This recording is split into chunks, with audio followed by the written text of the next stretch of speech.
문 방향으로 동암인쇄점에서 대안문까지, 태평교차로에서 숭례문까지 전차로 통제되고 있고 반대 방향 차로를 나눠 통행시키고 있습니다.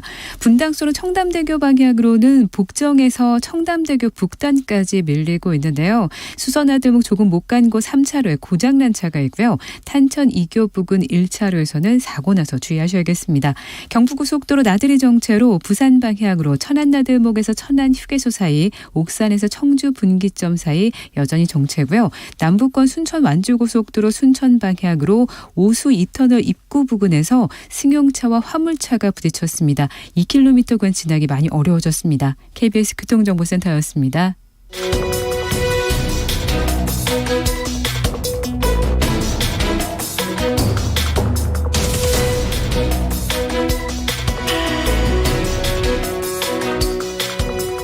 여러분께서는 끝장 토론 각설하고를 듣고 계십니다. 정관용의 시사본부 토요일 2부 끝장 토론 각설하고, 국민의힘 혁신위원 천하람 변호사, 민주당 대변인 지내신 현근택 변호사와 함께하고 있습니다. 2부 후반부 공통질문, 이번 주에 가장 핫한 한마디, 누구의 입에서 나온 어떤 말, 천하람 변호사. 네, 저는 사실 장경태 의원의 빈곤 포르노를 뽑아봤는데 이미 얘기를 다 나눠가지고 잘 모르겠습니다. 네. 핫한 얘기인 거는 맞았어요. 네, 맞습니다. 예. 현근택 변호사. 저는 엊그제 이제 도어스핑 이후에 아마 청와대 홍보기획 비서관, 이분도 이제 언론인 출신인데 MBC 기자간에 설전이 있었잖아요. 네.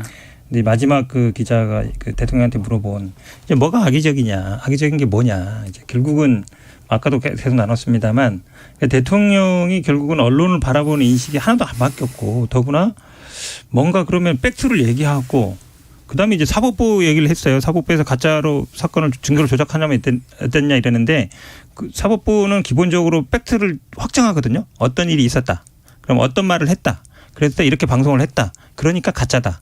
그러니까 악의적, 이게 나와야 되는 건데, 악의적이라는 감정의 표현이고 가짜라는 건 팩트냐 아니냐라는 얘기잖아요. 팩트 체크를 먼저 해야 됩니다. 근데 어떤 말을 했다는 걸 얘기 안 해요. 그다음에 이렇게 보도했다. 그러니까 가짜다라고 얘기하잖아요. 그럼 어떤 얘기를 했는지 한 사람이 특정을 해야 되는데 그렇게 못하면서도 제가 보기에는 이렇게 물어봤을 때는 그냥 피해가고, 또 지금 비서관과 기자 간의 설전이 어찌 보면 이제 방송에 다 나오지 않았습니까? 어쨌든 현재 지금 대통령실과 언론 간의 관계를 상징적으로 보여주는 것 같아서 기자의 질문, 왜 뭐가 악의적이냐는 질문을 꼽아봤습니다. 자, 빈곤 포르노 또 MBC 문제 앞에서 좀 언급했으니까 요 말씀만 듣는 걸로 정리하고, 정진상 실장의 구속 오늘 새벽 2시 반쯤 이루어졌습니다. 또 이와 별건으로 노웅래 의원에 대한 수사 진행, 이 문제 한번 묶어서 얘기를 해보도록 하죠. 이건 현근택 변호사가 먼저 발언권 가지시면. 민주당 입장에서는 좋은 소식은 당연히 아니고요. 예, 우리 김용 부원장 때도, 김용 부원장 때는 조금 이제 준비를 많이 못했는데 정진상 실장 때는 준비를 많이 했었고, 또 어제 실제로 김용 부원장은 한 3시간 정도, 한 개의 혐의였으니까 3시간 정도였는데 정진상 실장은 4개 혐의였지만 한 8시간 정도 했다는 얘기는 양측에서 이제 치열한 공방이 있었다는 구속 적부심 시간이 그렇죠. 8시간. 그렇죠. 오래 했다는 얘기는 치열하게 어쨌든 준비도 하고 의견서도 100페이지 이상 썼다 그러는데, 저희들 입장에서는 좀 유감이 아닐 수 없죠. 왜냐하면 김용 부원장도 유동규 본부장이 나오면서 바로 구속됐고, 그다음에 그때 구속 사유도 증거인멸이라는 얘기는 약간 말을 맞추지 않겠냐 이거였는데, 지금 정진상 실장도 보면 증거인멸과 도망 우려라 그랬는데, 도망 우려는 왜 그런지 모르겠지만 증거인멸이 제가 보기에는 약간 남욱이나 김만배가 지금 이제 내일 모레 나오게 돼 있지 않습니까? 그거가 좀 연결되는 거 아니냐. 결국은 핵심 관계자들, 대장동에 기존에 구속됐던 분들은 풀어주면서 그러면 이 사람들이 나오면 말 맞출 우려가 있다. 그러니까 증거인멸 우려가 있다. 이렇게 좀 어찌 보면 구속 상황을 만들어간 게 아닌지 검찰이 좀 그렇게 보고 있습니다. 근데 저는 이제는 아까 이재명 대표께서 유검무죄, 무검유죄 얘기도 했지만은 이런 레토릭이 힘을 잃었어요. 아니, 법원에서 영장을 발부했는데 유검무죄 이런 얘기를 하는 거는 좀 안 맞거든요. 게다가 이제 조작 수사다, 짜맞추기 수사다 이런 얘기를 했는데 어제 실제로 8시간에 걸친 치열한 공방이 있었다는 거 아닙니까? 그러고 나서 범죄 혐의가 일정 부분 소명되고 증거인멸 도주 우려가 있다라고 해서 구속영장이 발부됐는데 물론 그걸 가지고 뭐 무조건 유죄다라고 단정하면 안 되는 거지만은 최소한 검찰의 수사 방향이 터무니없는 것은 아니다라는 게 나왔거든요. 그러면 저는 이제는 이재명 대표께서도 뭐 정치적 동지들이 구속돼서 마음이 아프지만 좀 겸허하게 뭐 앞으로의 판단 과정을 지켜보겠다라는 메시지가 나와야 되는데 뭐 검찰 공격하는 거 나오고 야당 파괴다라는 거 얘기 나오고 이러면은 이 논의가 핀트가 안 맞아지는 거예요. 그래서 저는 민주당이 왜 자꾸 이거를 이상한 방향으로 끌고 가려고 하는지 좀 잘 이해가 안 됩니다. 이재명 대표를 소환할 가능성 어떻게 보세요? 뭐 거의 법적에는 기정사실로 보는 것 같은데. 네, 뭐 언젠간 당연히 할 텐데 지금 거대 야당의 당대표이기 때문에 좀 고민이 있지 않겠습니까? 만약에 이제 이재명 대표가 아니라 전직 성남시장이나 전직 경기지사였다면 뭐 진즉에 했겠죠. 근데 저는 꽤 오래 걸릴 수 있다. 왜냐하면은 부른다라는 거는 부르고 나서 빠른 속도로 사법 처리를 해야 된다는 얘기인데 김용이나 정진상이나 이런 분들이 정확하게 이재명 대표가 이런 부분을 알았고 가담했다라고 하는 얘기를 하지 않는 한은 그런 얘기를 할 리가 없죠. 그러니까요. 사실. 그게 쉽지가 않습니다. 그래서 대장동 일당이 입을 여는데도 꽤 오래 걸렸듯이 김용, 정진상이 입을 열지 안 열지 알 수 없지만 시간이 꽤 걸리지 않겠나 저는 그렇게 봅니다. 뭐 저도 뭐 길게 갈 거라고 보는데 왜 그러냐면 이게 일단 정치적으로는 뭐 오래 끌고 가는 게 본인들한테 이익이 될 거라고 보고 두 번째는 뭐냐면 지금 저도 뭐 김용 사건에 입회도 해보고 뭐 하루 종일 해봤습니다만 뭐 증거를 제시하는 건 없어요. 근데 지금 다 이제 법정 가서 제시했다는 거거든요. 근데 지금 법정 가서 언제 나올지 모르겠습니다만 이것도 최대한 늦게 나올 겁니다. 근데 그런 증거들이 없이 소환하기는 쉽지 않죠. 똑같이 하기는. 그다음에 지금 자꾸 뭐 범죄 혐의 소명 말씀하시는데 그건 이제 언론의 공표라든지 아니면 법원에서 나온 건 없어요. 다 증거인멸 도주 우려였고 그다음에 저는 이제 두 가지 포인트를 아마 꼭 봐야 된다고 봅니다. 왜냐하면 유동규한테는 하나의 약점이 유원홀딩스에 35억 투자된 게 이거를 뇌물로 봤는데 결국 정민용은 뇌물 수수자로 기소했어요. 형식적인 대표는. 실질적인 오너는 유동규라고 보는데 이분은 기소 안 했거든요. 예. 그다음에 두 번째 포인트는 뭐냐면 지금 다 부패방지법은 위례 신도시에 대한 거예요. 이 부패방지법의 핵심 뭐냐면 이걸로 인한 이득을 몰취할 수 있다는 겁니다. 근데 위례 신도시에 대한 이득보다 더 큰 게 대장동이에요. 근데 대장동을 만약에 부패방지법으로 하냐 안 하냐 이게 굉장히 중요합니다. 왜냐하면 이게 결국은 그 대장동 사업자들한테는 최대의 관심이거든요. 마지막 남은 돈. 그다음에 유동규 본부장한테는 35억 뇌물. 이런 거를 왜 안 하느냐. 저는 그런 부분을 유심히 볼 필요 있다 보고 있습니다. 그게 유동규 본부장과 검찰 사이의 거래일 수 있다? 엊그제 이제 그러니까 유동규 사실혼 배우자 증거인멸 재판에서 그런 얘기 했죠. 판사가. 왜냐하면 내가 핸드폰 갖다 줄 테니까 불구속 해달라. 그러니까 딜이라는 얘기를 했거든요. 판사가. 그런 얘기 잘 안 씁니다. 근데 그 얘기는 뭐냐면 우리가 예전에 이제 뇌물이나 정치자금 사건은 진술자의 진술밖에 없잖아요. 근데 그 진술을 하는 사람이 재판을 받고 있거나 수사를 받을 위기에 있을 때에는 그 진술의 신빙성을 굉장히 낮게 봅니다. 근데 이번에 보면은 딱 그런 어떤 검찰과의 딜이라는 용어를 판사 자체가 쓴다는 얘기는 앞으로 이 유동규 진술 자체에 대해서 굉장히 법원에서 크게 다투어질 것으로 볼 수밖에 없습니다. 유동규 진술만 있으면 그렇겠죠. 그러니까 저도 초반부터 말씀드린 게 만약에 제가 이 사건 담당 검사인데 유동규 진술만 따라간다 그럼 망하는 겁니다. 근데 이제 유동규 진술 따라가면서 그 크로스 체크도 하고 남욱 김만배 진술이랑도 맞춰도 보고 그때 상황이라든지 정황적인 내용을 좀 해서 이게 믿을 만한지 체크하는 과정을 당연히 검찰이 하고 있을 거고요. 이게 이런 과정이 완전히 생략돼 있었다라고 한다면은 법원에서도 영장 못 내줬을 겁니다. 유동규 말만 믿고 어떻게 합니까? 근데 그리고 현 변호사의 말씀 중에 약간 팩트만 좀 바로 잡으면은 영장에 설령 범죄 혐의가 상당 부분 소명됐고라고 안 쓴다고 해도 그거는 형사소송법의 구속의 당연한 요건입니다. 범죄 혐의가 상당 부분 소명되고 플러스 증거인멸이나 도주의 우려가 있어야 되는 거거든요. 그러니까 이거는 법원에서도 8시간 정도 치열하게 다툴 정도로 어느 정도는 이게 뭐 확정은 아니지만 뭔가 수사의 필요성 있다 이렇게 본 겁니다. 이게 역시 이제 결국은 검찰과 유동규 특히 검찰이 회유해서 유동규가 석방을 조건으로 검찰이 요구하는 이야기들을 하고 있다. 그러니까 이거는 각본에 의한 짜맞춰진 수사다라고 하는 게 민주당 쪽의 지금까지의 주장인 것이고 검찰은 그보다 더 많은 증거를 가지고 있으니 또 그런 증거들이 일부라도 받아들여졌으니 구속영장들이 계속 발부되는 거 아니냐라는 게 이제 국민의힘의 기존 입장 아니겠습니까? 네, 그리고 이게 저희가요. 유동규도 이제 지금 자유롭게 걸어다니고요. 남욱 김만배도 곧 나오지 않습니까? 곧 석방되죠. 지금 이 사람들이 나와가지고 사실 저희가 검사가 짜준 각본대로 진술하고 있습니다라는 얘기하면은 나라가 난리가 납니다. 그러니까 제가 이 수사 검사라면 물론 어느 정도 주고받고 하는 게 뭐 있을지 없을지 모르겠습니다만은 수사의 대상이 다른 사람도 아니고 제1야당 대표예요. 제1야당 대표를 상대로 그 정도의 가짜 진술을 회유하고 한다?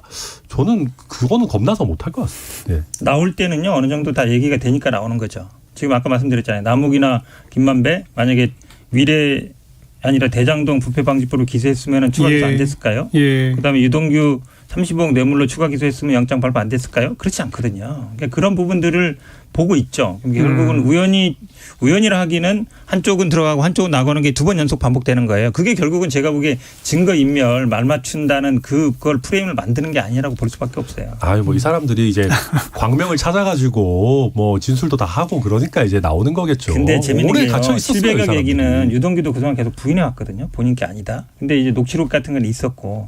근데 녹취록도 보면 700억 얘기 나오지만 사실은 요걸 얘기하는 사람은 남욱 정도인 걸 알고 있어요. 진술이 다 다르거든요. 근데 결국은 이 700억 프레임이 깨지면 요 뇌물 사건이든 예전에 뭐 대장동 사건들이 다 프레임이 깨지는데 그걸 또 확장시키고 있어요 지금은. 왜냐하면 근거 서류는 없거든요. 그것만 있는 게 아니고 지금 굉장히 여러 가지 혐의들이 나오고 결국 복합적으로 녹취록이에요. 녹취록. 왜냐하면 영장의 특정도 2000년 10월이에요. 그러니까 저는 이 사건을 다루는 민주당의 태도 지금 근본적으로 지적하고 싶은 게 뭐 CCTV니 이렇게 해가지고 짜잘짜잘한 부분을 뭐 문제 삼으면서 민주당 의원들이 마치 변호사라도 되는 양 막 기자회견하고 그러잖아요. 근데 지금 전체적인 틀을 봐야 되는 겁니다. 그리고 지금 압수수색 영장도 뭐 수십 페이지라는데 그러면 반박하는 거 말고 나머지는 그럼 반박 못하는 겁니까? 그러니까 국민들 눈에 그렇게 보일 수 있어요. 네. 그래서 민주당 일각에서는 당직자 2명에 대한 당의 대응이 너무 과도하다. 라는 목소리도 한편에서 또 있다고들 지금 보도가 나오지 않습니까? 또 한편 노웅래 의원에 대한 수사를 보면서 그럼 이제 민주당 의원 수십 명에 대한 수사로 확대되는 거냐? 이런 얘기도 또 있다 그러고 당 분위기가 어때요 지금? 안 좋죠 당연히. 그러니까 안 좋을 뿐 아니라 어떻게 예상들 하고 있어요? 근데 이 당직자 2명이 예를 들어서 당직자의 개인적인 문제로 이거를 만약에 한다 그러면 그 말이 되는데 지금 어쨌든 이게 대선 때부터 경선 자금이다라고 하니까 대선 때부터 계속 있어 왔던 얘기고 어쨌든 계속 우리 당 대선 후보였고 그 대장동 얘기는 작년부터 계속 다뤄왔던 문제거든요. 지금은 또 어찌 보면 뭐 정무조정 실장이나 민주연구원 부원장을 하고 있기 때문에 사실은 이 수사를 그 2사람 당직자에 대한 수사로 보는 사람이 누가 있겠습니까? 당연히 이재명 대표에 대한 수사로 다 보고 있기 때문에 그런 것이고 노웅래 의원 같은 경우도 사실은 모르겠습니다. 뭐 팩트는 잘 모르겠습니다만 이게 시작일 것이라고 대부분 보고 있죠. 그러니까 이정근 전 이제 사무부총장 사건에서 시작된 건데 그 관련된 분들이 그분 박 씨나 아니면 그 부인 조모 씨가 관련된 사건인데 이게 과연 끝이겠느냐. 이제 왜냐하면 관련된 분들이 이제 줄줄이 뭐 나오지 않겠냐 아니면 검찰 캐비넷 한마디로 얘기하는 캐비넷이 쭉 열리는 거 아니냐. 결국 야당 의원들이라든지 이런 수사를 통해서 결국은 야당을 약간 갈라치기 아니면 뭐 예를 들어서 하려고 하는 게 아니냐. 그러니까 결국은 무슨 민생이라든지 정치라든지 경제라든지 외교 이런 게 아니라 수사를 통해서 정치 구조를 개편하려고 하는 거 아니냐 이런 생각들을 많이 하고 있죠. 근데 뭐 수사를 통해서 정치 구조를 개편하려고 한다면 첫 번째 타겟이 노웅래 의원이 되지는 않았을 겁니다. 만약에 정말로 저희가 민주당에서 어떤 특정 의원들을 찍어가지고 먼지털이식 수사를 해서 이 사람들 몰아내자라고 한다면은 그게 노웅래 의원은 저는 아니었을 것 같고요. 그리고 이게 지금 이정근 전 사무부총장 수사를 하면서 이런 게 나오는 거거든요. 만약에 검찰이 이런 게 고구마 줄기처럼 나오는데 지금 우리가 야당과의 관계 고려해가지고 민주당 의원들에 대해서는 사법 처리하지 말자. 그것도 문제란 말입니다. 그래서 제가 말씀드리는 거는 누군가에 대한 타겟을 정해놓고 막 먼지털이식 수사를 한다면 그건 정치 탄압이지만 아니 이정근 부총장이 정말 돈 받은 게 어느 정도 이제 나와가지고 그거에 대한 수사를 하는 과정에서 나오는데 이거를 이미 또 이정근 부총장은 구속에 기소까지 돼서 재판을 기다리고 있는 상태고 그런 상황에서 특히나 민주당의 주류 의원이라고 하기도 좀 애매한 지금 민주당도 사실은 그렇게 적극적으로 방어하고 있지 않은 인물에 대해서 하는데 정치 탄압이다? 저는 좀 안 맞다 생각합니다. 저는 그러니까 결국 맨날 얘기하는데 이 수사의 형평성 문제예요. 결국은 형평성. 그렇죠. 왜냐하면 지금 이재명 왜? 대표에 대해서는 뭐 경기도청, 성남시청은 제가 보기에 수십 번 해가지고 한 200번 이상 압수수색했다는 거 아닙니까? 우리 50억 클럽 맨날 얘기해요. 압수수색했다는 곽상도 얘기. 의원 쪽 왜 안 하느냐? 거긴 이미 거기 했고 지금 수사하고 이제 박영수 이미 기소됐어요. 전 특검이나 이런 분들한테 예전에 이제 검찰 식구라고 볼 수 있는 분들 거의 안 하죠. 뭐 부인 조카 조작 얘기는 이제 나오지도 않죠. 압수수색했다는 얘기가 안 들리잖아요. 결국은 수사라는 건 그래요. 항상 지금 여당에서는 압수수색 뭐 법원에서 영장 발부했으니까 한다. 압수수색 청구하는 거 누가 하는 건데요. 예, 검찰이 하는 거예요. 예. 수사 방향 정해놓고 하기 때문에 예. 그래서 사실은 이 형평성 문제 얘기 안 할 수 없는 거죠. 그러니까 저도 지금 현근택 변호사의 말을 받아서 법조계 내에는 또 유명한 이런 말이 있지 않습니까? 검찰의 권력은 기소할 권력 그리고 증거를 가지고 저 증거를 제출할 권력 이게 제일 큰 권력 같이 보이지만 그게 아니라 증거가 있는데 증거를 안 내놓을 권력 기소해야 불기소할 되는데 기소 권력이죠. 안 할 권력이 네. 더 무섭다는 얘기가 또 이 한편에 있는 거 아닙니까? 사실 그렇습니다. 그래서 저도 민주당에서 한창 검찰개혁 얘기를 할 때 검찰의 수사권을 줄이는 부분이 아니라 검찰이 불기소하는 거에 대해서 사실 대배심이라든지 이런 제도를 도입하는 걸 우선시해야 된다. 저도 그런 얘기 하고 다니고 그랬는데 잘 말씀하신 거고요. 저도 현 변호사님 지적 중에 일리 있게 들어야 되는 거는 윤석열 대통령식의 공정이라는 거는 자기 편한테 더 엄격하지 않으면 사실 의미가 없습니다. 그래서 예. 만약에 저희 당 구성원들이나 뭐 대통령 가까운 분들의 어떤 문제가 불거졌는데 수사 안 하고 뭉갠다? 그건 뭐 당연히 비판받아야 되는 지점이고요. 다만 이게 어떤 거에 수사 필요성이 얼마나 있고 이런 부분에 대해서는 저희가 단정적으로 얘기할 수는 없습니다. 김건희 여사 주가 조작 이런 문제도 사실 문재인 정부에서도 꽤 오랫동안 수사를 많이 했던 것이거든요. 그때 뭐 압수수색 안 한 것도 아니었을 겁니다.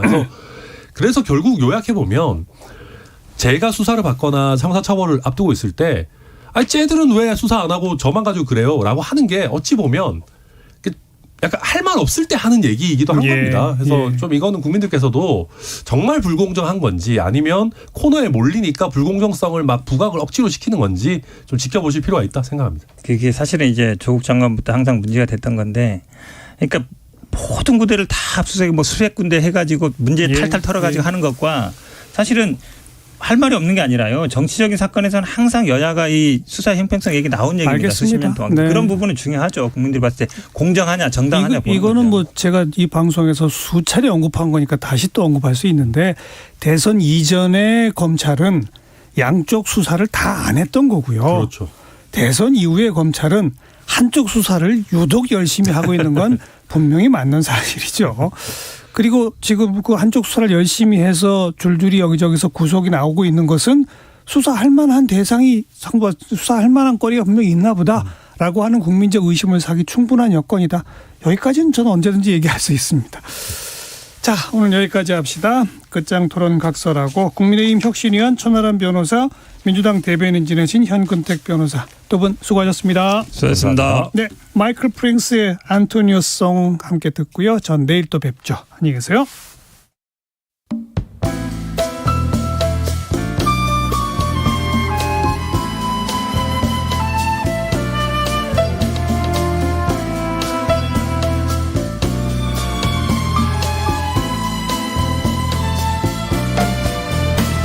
Antonio lives life's freedom. Antonio prays for truth. Antonio says our friendship is 100 proof. The vulture that circles Rio